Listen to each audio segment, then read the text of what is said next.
बारिश में भी, ठंडी में भी क्या कारण है तुझे बताओ, हम सुनना चाहते हैं। तो गरीब ब्राह्मण जो था वो बोला, मैं बहुत गरीब ब्राह्मण हूँ, भिक्षा मांगता हूँ, भिक्षा के लिए मैं पृथ्वी पर निकलता हूँ। हे भगवान, आज तक मुझे कोई नहीं पूछा था, आज केवल आप पूछे हैं, तो बताइए इनका उपाय यदि कुछ हो तो मैं करूँ, जिससे हमारी गरीबी संकट दूर हो जाए।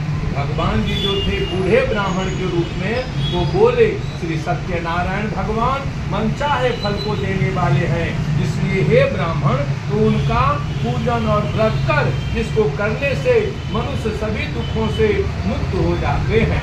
ब्राह्मण को इस व्रत का सारा विधान बतला दिए। अब भगवान जी जो थे बूढ़े ब्राह्मण के रूप में, वो अंतर्धान हो गए, विलीन हो गए। शाम का वक्त था। अब वो ब्राह्मण देखो किधर गए, वो ब्राह्मण किधर गए, इधर उधर देखे को नहीं मिले। भगवान जी अपना लुप्त हो गए।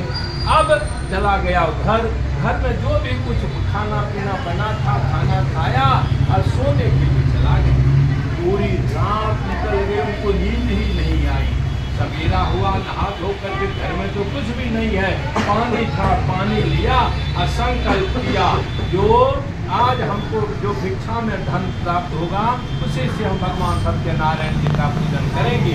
ऐसा बोल करके संकल्प करके चला भिक्षा मांगने के लिए। भगवान की कृपा थी उनके ऊपर, उनको कुछ पता नहीं, चला भिक्षा मांगने के लिए। भगवान की कृपा से उस रोज बहुत धन प्राप्त हो गया भिक्षा में। बड़ी खुशी से उन्होंने बाजार से सारी सामग्रियां पूजा की लेकर के अड़ोसी पड़ोसी मित्रों सबको बुलाया।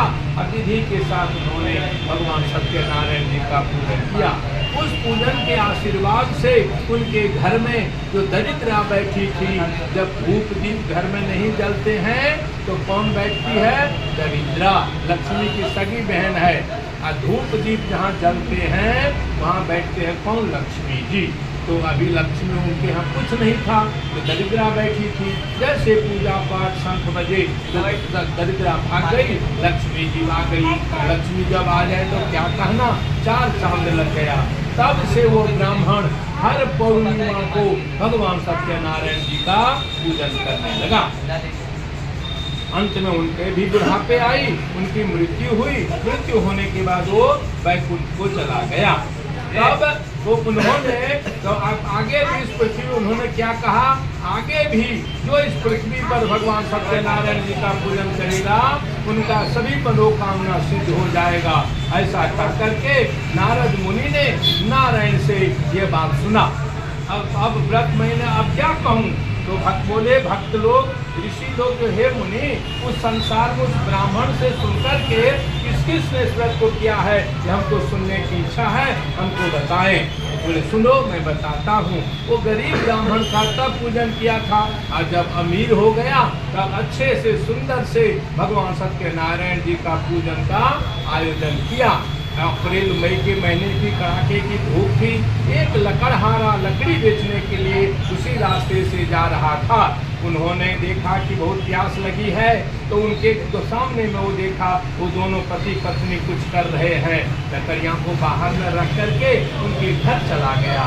घर में जा करके अब क्या देखा, ब्राह्मण को नमस्कार किया, प्रणाम किया और बोलते उनसे आप यह क्या कर रहे हैं, इससे क्या लाभ मिलता है, मुझे बताइए, हम सुनना चाहते हैं।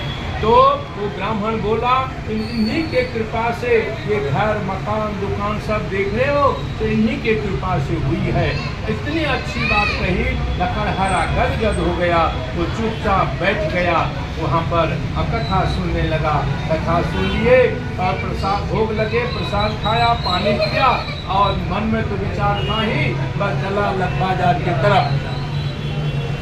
मन में सोचा ही था, लकड़ियां सिर पर रखा, और जिस नगर में धनवान लोग रहते थे ऐसे सुंदर नगर में लकड़ी बेचने के लिए गया।